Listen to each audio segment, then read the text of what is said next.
Hi friends, எல்லாருக்கும் வணக்கம். நான் தான் உங்கள் சத்யா பாண்டி. இதுக்கு முன்னாடி கடைசி வீடியோவில் சொல்லியிருப்பேன்.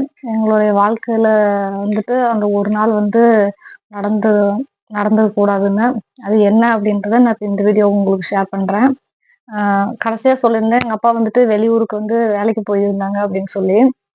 ஸோ அப்போ எங்கள் அப்பா வெளியூருக்கு வேலைக்கு போயிட்டாங்க. அப்போ எங்கள் வீட்டில் நான், எங்கள் அம்மா, என் தம்பி, என் தங்கச்சி எல்லாரும் தான் இருந்தோம். அப்போ பார்த்தீங்கன்னா, பலா மரத்தில் பலாப்பழம் நிறைய அந்த அதாவது ஆடி மாசம், ஆகஸ்ட் மாசம் நெறைய பழுக்க ஆரம்பிச்சுரும். அப்போ என் தம்பி எல்லாம் கொஞ்சம் சின்ன பையனா இருந்தான். என் தம்பி சின்ன பையனா இருந்ததுனால மேல ஏற முடியாது. அப்போ நாங்க வெளியில ஆள கூப்பிட்டு தான் நாங்க என்ன பண்ணுவோம் அப்படின்னா, பலாப்பழம் ஒடிப்போம். அந்த பலாப்பழம் எல்லாமே ஒரு டைமுக்கு பார்த்தீங்கன்னா, 10லிருந்து ஒரு 20 பழம் பழுத்துரும். அத ஃபுல்லாவே நாங்க சந்தைக்கு தான் கொண்டு போகணும். அப்ப நாங்க சந்தைக்கு கொண்டு போறதுக்கு 4 கிலோமீட்டர் போய் தான் நாங்க அந்த பலாப்பழத்த விக்கிற மாரி இருக்கும். எப்ப பலாப்பழம் சந்தை இருக்கும் அப்படின்னு பார்த்தீங்கன்னா, செவ்வாய்க்கிழமை, வெள்ளிக்கிழமை இந்த மாரி 2 நாள்ல வாரத்துல 2 நாள் சந்தை இருக்கும்.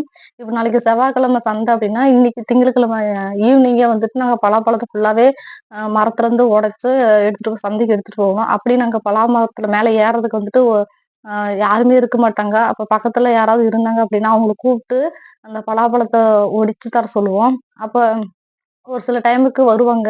ஒரு சில டைமுக்கு எங்களுக்கு ஒடிச்சு தரமாட்டாங்க. அவங்களுக்கு வேலை இருக்கு அப்படின்னு சொல்லிட்டு போயிருவாங்க. அப்படி இருக்கும்போது அப்புறம் ஒரு நாள் என் தம்பி "அம்மா நானே பலாப்பழம் உடைச்சிடுறேன்" அப்படின்னு சொல்லிட்டு சொன்னான். அப்போ அவன் சரி அப்படின்னு சொல்லிட்டு வேற வழியும் இல்ல எங்களுக்கு. பலாப்பழம் ஃபுல்லா வேஸ்ட்டா போயிரும். அப்படின்னு சொல்லிட்டு என் தம்பிய மேல மரத்து மேல ஏறி மேல இருந்து பலாப்பழத்த உடைச்சு கீழ போட்டுட்டோம் அப்படின்னா, அந்த பலாப்பழம் வேஸ்ட்டா போயிரும். ஸோ அதனால என்ன பண்ணோம் அப்படின்னா, மேல மேல பலாப்பழத்த உடைச்சு கயிறு போட்டு கட்டி மேலருந்து கீழ இறக்கணும். ஸோ அப்படி இறக்கி தான் நம்ம பலாப்பழத்த வேஸ்ட் ஆகாம எடுக்க முடியும். சப்போஸ் மேலருந்து கீழ போட்டுட்டோம் அப்படின்னா, பலாப்பழம் வெடிச்சிரும். அப்புறம் யாரும் வாங்க மாட்டாங்க. ஸோ அதனால என் தம்பியே மேல ரொம்ப ஹைட்டா இருந்துச்சு அப்படின்னா, எங்க அம்மா மேல ஏற வேணாம். அப்போ எங்க அப்ப என் தம்பி மேல இருந்து பலாப்பழத்த ஃபுல்லா கயிறு மேல கயிறு இவ்வளோ பெரிய பழமா இருந்துச்சு அப்படின்னா, அதுல இப்படி சுத்தி கட்டி மேல இருந்து கயிறு போட்டு கீழ இழுத்து தான் கீழ விடுவாங்க. அப்ப விட்டதுக்கப்புறம் திரும்ப அந்த அந்த பலாப்பழத்த அங்க அவுத்துட்டு, எடுத்துட்டு திரும்ப அந்த கயித்த மேல விட்டோம் அப்படின்னா, என் தம்பி இழுத்துக்குவான். ஸோ இப்படிதான் நாங்க அந்த பலாப்பழத்த ஒரு 10 பழம், 20 பழம் பழுத்துருச்சு அப்படின்னா, அத ஃபுல்லா இறக்கி, அத என்ன பண்ணுவோம் அப்படின்னா, ஒரு சந்தைக்கு எடுத்துட்டு போகணும். 2 டைம் நாங்க தூக்கிட்டு போகணும். நான் கொஞ்சம் சின்ன சின்ன பழமா இருந்துச்சு அப்படின்னா, 2 பழம் தூக்கிக்குவேன். என் தம்பி சைக்கிள்ல இந்த பக்கம் ஒரு பழம், இந்த பக்கம் ஒரு பழம்னு சொல்லிட்டு கட்டிக்குவான். மேல அந்த பின்னாடி சீட்டு உட்கார்றதுல ஒரு பழம் வச்சுப்பான். மொத்தம் 3 பழம் தூக்கிக்குவான். அம்மா மேக்ஸிமம் ஒரு 4லிருந்து ஒரு 6 காய் என்ன பண்ணிக்குவாங்க அப்படின்னா, தூக்கிக்குவாங்க. அது கயிறு ஃபுல்லா கட்டி, மேல தலையில தான் வச்சுட்டு போவோம். அப்படி வச்சு தூக்கிட்டு போம்போது 4 கிலோமீட்டர் இல்லையா?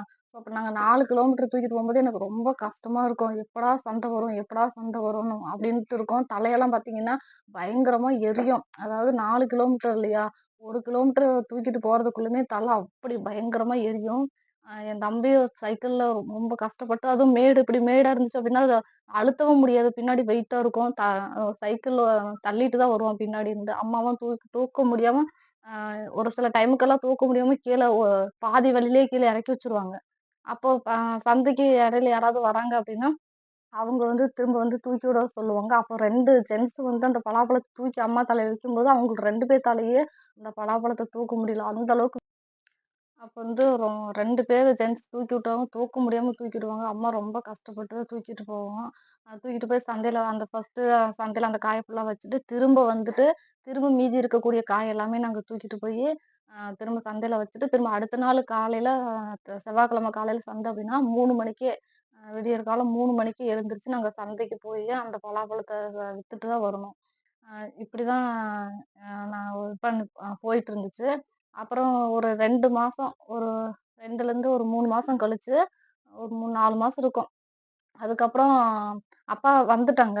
அப்பா வேலைக்கு போயிட்டு வந்துட்டாங்க. வந்துட்டு அதுக்கப்புறம் பார்த்தீங்கன்னா, ஒரு 1 மாசம் வீட்ல இருந்துட்டு, அப்புறம் ரிட்டர்ன் அப்பா வேலைக்கு போயிட்டாங்க. அங்க போயிட்டு அப்பலாம் செல்லு கிடையாது.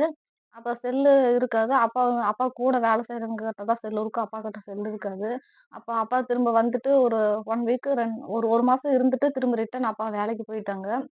அப்போ அம்மா அம்மா எங்கள பார்த்துட்டு வீட்ல தான் இருந்தாங்க. அப்போ அப்பா வேலைக்கு போனதுக்கப்புறம் நாங்க அப்பாகிட்ட எப்படி பேசுவோம்னா, எங்க வீட்ல இருந்து ஒரு 1/2 கிலோமீட்டர் தூரத்துல ஒரு மளிகை கடை இருக்கும். அந்த மளிகை கடையில தான் அப்பலாம் பட்டன் செல் தான் அவங்க வச்சிருப்பாங்க. அப்ப அப்பா இருந்துட்டு கூட வேலை செய்றவங்களோட ஃபோன் நம்பர எங்களுக்கு குடுத்துட்டு போனாங்க. அப்ப நாங்க என்ன பண்ணுவோம் அப்டின்னா, வாரத்துல 1 டைம், வாரத்துல வெள்ளிக்கிழமை அந்த மாரி டைம்ல போயிட்டு நாங்க என்ன பண்ணுவோம் அப்டின்னா, அந்த மளிகை கடையில போயிட்டு அவங்க கிட்ட இந்த நம்பர குடுத்து ஃபோன் பண்ணி தர சொல்லி எங்க அப்பாகிட்ட நாங்க பேசுவோம். நான், என் தம்பி, என் தங்கச்சி, எங்க அம்மா எல்லாருமே பேசுவோம். அதுவும் பாத்தீங்கன்னா ஒரு 5 நிமிஷம் கூட எங்களுக்கு வராது. 2 நிமிஷம், ஒரு 3 நிமிஷம் அவ்வளோதான். அப்படிதான் நாங்க பேசுனோம். பேசிட்டு நாங்க பேசுனதுக்கு காசு வந்து வாங்கிக்குவாங்க. அவங்க வந்து காசு வாங்கிக்குவாங்க. ஸோ இப்படிதான் நாங்க அப்பாகிட்ட வந்து வாரத்துல ஒரு டைம் நாங்க பேசுவோம். இப்படி இருக்கும்போது பார்த்தீங்கன்னா, திடீர்னு ஒரு நாளு அதுக்கு முன்னாடி வந்துட்டு வீடு வந்துட்டு கரண்ட் இல்லாம தான் இருந்துச்சு. அதுக்கப்புறம் நாங்க பார்த்தீங்கன்னா, சர்வீஸ் வாங்கியாச்சு. சர்வீஸ் வாங்கினதுக்கப்புறம் வீட்டுக்கு கரண்ட் வந்துச்சு. அப்போ வந்துட்டு என்னன்னா, கரண்ட் பில் கட்டணும். அப்ப கரண்ட் பில் கட்டுறதுக்காக ப 20 கிலோமீட்டர் 20 கிலோமீட்டர் போய் தான் நாங்க வந்துட்டு கரண்ட் பில் கட்டுற மாரி இருக்கும். அப்ப நாங்க பஸ்ல தான் போகணும்.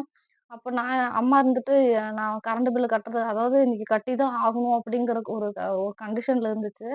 அப்புறம் அம்மா இருந்துட்டு இல்ல மாடு, ஆடெல்லாம் இருக்கு.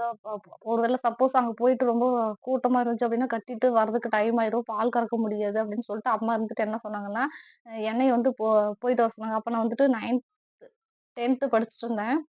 அப்ப வந்து அம்மா என்னை போய் கரண்ட் பில் கட்டிட்டு வர சொன்னாங்க. அப்ப நானும் என் தங்கச்சியும் பஸ்ல அதுவும் பஸ்ஸுக்கு எப்படி போகணும் அப்படின்னு பார்த்தீங்கன்னா, எங்க வீட்லருந்து 4 கிலோமீட்டர் அந்த சந்தை இருக்குன்னு சொன்னேன்ல பார்த்தீங்களா? அந்த சந்தை கிட்ட தான் அங்க எங்களுக்கு பஸ் ஸ்டாப்பு.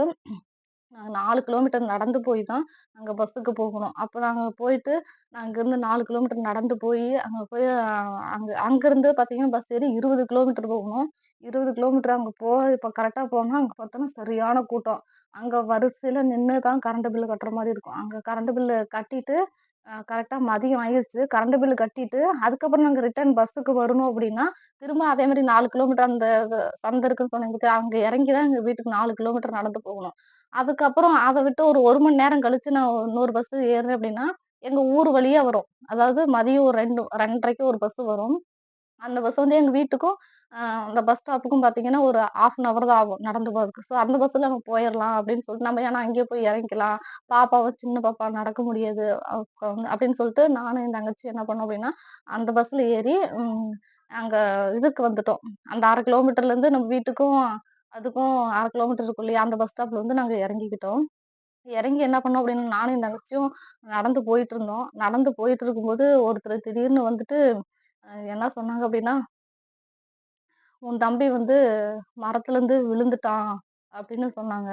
அப்படின்னு சொன்னதுமே எனக்கு ரொம்ப என்ன சொல்றதுன்னே எனக்கு தெரியல. அப்படியே அழுவாச்சியா வருது. நானும் என் தங்கச்சியும் அந்த இடத்துல அவங்க சொன்னதுமே நாங்க என்ன பண்ணோம் அப்படின்னா, அது உண்மையா பொய்யான்னு கூட நாங்க அத நினைக்கல. அவங்க சொன்னதுமே நானும் என் தங்கச்சியும் அவ்ளோ ஸ்பீடா நாங்க 1/2 மணி நேரம் நடந்து போறத, அங்க வேகமா ஓட ஆரம்பிச்சுட்டோம். 10 நிமிஷத்துல எங்க வீட்டுக்கு போயிட்டோம். வீட்டுக்கு போய் எங்க அம்மா ஒரு பக்கம் அழுதுட்டு இருக்காங்க. என் தம்பி வலி தாங்க முடியாம கத்திட்டு இருக்கான். நான் எங்க வீட்டுக்கு போய் பார்க்குறேன்.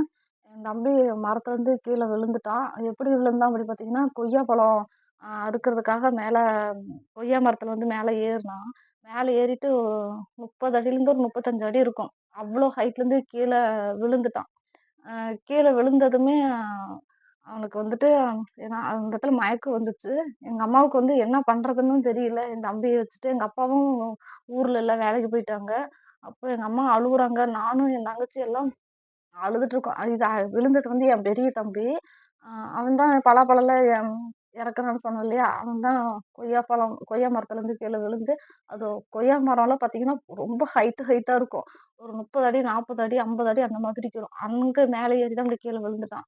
அப்புறம் ரொம்ப கஷ்டமாச்சு. அவன் கால் பார்த்தீங்கன்னா, நம்ம இந்த இடுப்பு இருக்கு இல்லைங்களா? அந்த இடுப்புல வந்துட்டு இந்த இப்படி இருக்கக்கூடிய அந்த எலும்பு வந்து இப்படி கிராக் ஆகி இப்படி வந்துருச்சு. ஸோ இப்படி வந்ததுனால, இந்த எலும்பு இப்படி கிராக் ஆகி இப்படி வந்ததுனால, அவனால வலி தாங்கவே முடியல. அப்புறம் அப்ப வந்துட்டு எங்களுக்கு என்ன பண்றதுன்னு தெரியல. அப்புறம் அம்மா இருந்துட்டு சுடு தண்ணி நல்லா காய வச்சு, அந்த விழுந்த அந்த இடத்துல ரத்தம் கட்டிக்கும்னு சொல்லுவாங்க இல்லையா? ஸோ அப்படிதான் ரத்தம் கட்டிருச்சுன்னா என்ன பண்றதுன்னு சொல்லிட்டு சுடு தண்ணி காய வச்சு நல்லா ஒத்தடம் குடுத்தாங்க. ஒத்தடம் குடுத்ததுக்கப்புறம் ஒரு 1 மணி நேரம் கழிச்சு கொஞ்சம் அவன் வந்துட்டு அப்பவும் அவனுக்கு வலி தாங்க முடியல. கத்திட்டே தான் இருந்தான். அப்புறம் அந்த ஒத்தடம் குடுத்ததுக்கப்புறம் கொஞ்சம் ரிலாக்ஸ் ஆனான். சரி நம்ம ஹாஸ்பிட்டல் கூட்டிட்டு போகணும் அப்படின்னா, பக்கத்துல ஹாஸ்பிட்டலும் கூட்டிட்டு போறதுக்கு யாருமே கிடையாது. அப்போ என்ன பண்ணோம் அப்படின்னா, திரும்ப அந்த கடைக்கு போயிட்டு அந்த கடையில போயி அங்கருந்து அப்பாவுக்கு அங்க ஃபோன் பண்ணோம். அப்பா கிட்ட ஃபோன் இல்லையா? கூட வேலை செய்றவங்களுக்கு ஃபோன் பண்ணோம். ஃபோன் பண்ணிட்டு இது மாரி அப்பா கிட்ட வந்துட்டு தம்பி வந்து மரத்துலருந்து விழுந்துட்டான் அப்படின்னு சொல்லிட்டு நீங்க சொல்லுங்க அப்படின்னு சொல்லி நாங்க அவங்க கிட்ட சொல்லியிருந்தோம். அம்மா வந்து சொன்னாங்க. அப்புறம் அவங்க இருந்துட்டு என்ன பண்ணாங்க அப்படின்னா, அப்பா கிட்ட வந்துட்டு இது மாரி முருகேசு நீ வந்து வீட்டுக்கு கிளம்பு அப்படின்னு சொன்னதும், அப்பா இருந்துட்டு ஏன் இப்ப நான் வந்து இப்ப கொஞ்ச நாள் தானே ஒரு 20 நாள் தானே ஆகுது. ஒரு 10 நாள் வேலை செஞ்சா கொஞ்சம் ஏதோ பணம் கிடைக்கும். எடுத்துட்டு போலாம் அப்படின்னு சொன்னது. இல்ல நீ உடனே நீ ஊருக்கு கிளம்பு அப்படின்னு அவங்க சொன்னாங்க. அப்பா இருந்துட்டு ஏன் திடீர்னு இப்படி சொல்றீங்க அப்படின்னு சொன்னோனே, அப்புறம் அப்பா வந்துட்டு திரும்ப திரும்ப அத கேட்கவும் அவங்களும் என்ன பண்ணிட்டாங்க அப்படின்னா, இது மாரி உன் பையன் மரத்துல இருந்து விழுந்துட்டான் அப்படின்னு அவங்க சொல்லிட்டாங்க. சொன்னதுமே அப்பா என்ன பண்ணிட்டாங்க அப்படின்னா, அங்கிருந்து உடனே பஸ் புடிச்சு வீட்டுக்கு நைட்டு அப்பா வந்து ஒரு 3 மணிக்கெல்லாம் வீட்டுக்கு வந்துட்டாங்க. வீட்டுக்கு வந்ததுமே விடியகாலை விடியகாலம் 3 மணிக்கு வீட்டுக்கு வந்துட்டாங்க. வந்ததுமே அப்புறம் அடுத்த அந்த நாளே வந்துட்டு அ கொ கீழ கூட்டிட்டு போயிரலாம். தம்பி விழுந்தது வந்து திங்கட்கிழமை மதியம் விழுந்திருக்கிறான் மரத்துலருந்து. அப்பா வந்துட்டு அடுத்த நாள் செவ்வாய்க்கிழமை காலையில விடியகாலம் 3 மணிக்கு அப்பா வந்துட்டாங்க. அப்போ வந்துட்டு அப்ப பஸ்ஸு தான். அப்ப பஸ்ஸுக்கு போகணும் அப்படின்னு 4 கிலோமீட்டர் போகணும். அப்போ வந்து பார்த்தீங்கன்னா, காலையில ஒரு 7 மணிக்கு அந்த 1/2 கிலோமீட்டர்ன்னு சொன்னேன் பார்த்தீங்களா? அந்த அது வழியா 7 மணிக்கு ஒரு பஸ் வரும். அப்ப அந்த பஸ்ஸுல போனா தான் நம்ம வந்துட்டு கரெக்ட்டா போக முடியும்னு சொல்ட்டு, அப்பா வந்துட்டு சொல்லியிருந்தாங்க. அப்போ வந்துட்டு பலாப்பழம் இன்னொரு பலாப்பழம் நம்ம அதாவது பலாப்பழத்துல 2 வகையா இருக்கு. இன்னொரு பலா மொச்ச இருக்கும் இல்லைங்களா? அந்த பலா மொச்சைய வந்துட்டு நம்ம படி கணக்குல விக்குவோம். அப்ப அப்பா வந்துட்டு இந்த பலா மொச்சையெல்லாம் எடுத்துட்டு போயி சந்தையில குடுத்துட்டு, "நீ அங்கருந்து வரும்போது பஸ்ல சீட்டு போட்டுட்டு வந்துரு தம்பிக்கு" அப்படின்னு சொல்லியிருந்தாங்க. அப்ப பஸ்ல ரொம்ப கிரவுடா இருக்கும். அந்த பஸ் வந்து நாமக்கல் போற பஸ்ஸு. ஸோ அந்த பஸ்ல ரொம்ப கிரவுடா இருக்கும்னு சொல்லிட்டு, நான் என்ன பண்ணேன் அப்படின்னா, 5 மணிக்கு 5 மணிக்கு நான் எழுந்திருச்சு அவ்வளோ நேரத்துல எழுந்திருச்சு, சந்தைக்கு 4 கிலோமீட்டர் நடந்து போயிட்டு, அங்க அந்த பலா பலாவோட இந்த பலாப்பழத்தினுடைய கொட்டை இருக்கும் இல்லைங்களா? அத வந்து படி கணக்குல வாங்குவாங்க. அத வந்து நான் வித்துட்டு, அங்கிருந்து நான் பஸ்ல ஏறி, அங்கிருந்து சீட்டு போட்டுட்டு வந்து, இங்க வந்து அப்பா வந்து தம்பிய இப்டி இப்டி தோள்ல போட்டு தான் தூக்கிட்டு வந்தாங்க. தூக்கிட்டு வந்து நான் சீட்டு போட்டு வந்தேன். அப்ப சீட்டு போட்டு வந்தோனே, அப்பயும் சொல்றாங்க, "எதுக்கு சீட்டு போட்டு வரீங்க? மத்தவங்கள உட்கார வைங்க" அப்டின்னு சொல்லிட்டு என்ன திட்டுனாங்க அந்த பஸ்லயே. அப்பவும் சொல்லல, "என் தம்பி இது மாரி விழுந்துட்டான். என் தம்பிய வந்து நிக்க வைக்க முடியாது. அதனால என் தம்பிய ஆஸ்பத்திரிக்கு கூட்டிட்டு போகணும்னு" சொல்லிட்டு அங்க இருக்கிறவங்க கிட்ட சொல்லி, அதுக்கப்புறம் நான் சீட்டு போட்டு வந்து, அப்ப கரெக்ட்டா பஸ் விட்டு இறங்குனேன். எங்க அப்பா என் தம்பிய தூக்கிட்டு வந்துட்டாங்க. தூக்கிட்டு வந்து அப்ப நாங்க பஸ்ல ஏத்தியாச்சு. அப்புறம் அங்கிருந்து பார்த்தீங்கன்னா ராசிபுரம். ராசிபுரம் தான் எங்கள வந்து கூட்டிட்டு போயிருந்தாங்க என் தம்பிய. கூட்டிட்டு போயி ஏதோ ஹாஸ்பிட்டல் பேர் சரியா தெரியல. அந்த ஹாஸ்பிட்டல்ல தான் வச்சிருந்தாங்க. அங்க வச்சிருந்து ஒரு அ ஒரு 1 வீக் 2 வீக்ல வந்துட்டு பிரைவேட் ஹாஸ்பிட்டல்ல தான். பிரைவேட் ஹாஸ்பிட்டல்ல வச்சிருந்துட்டு, அங்கருந்து ஓரளவுக்கு நல்லாயிட்டான். நல்லாகி வீட்டுக்கு கூட்டிட்டு வந்துட்டாங்க. இது எல்லாம் நடந்து ஒரு ஒரு 6 மாசம், 7 மாசம் கழிச்சு, திரும்ப ஒண்ணு நடந்துச்சு. அது என்ன அப்படிங்கிறத நான் அடுத்த வீடியோ உங்களுக்கு சொல்றேன்.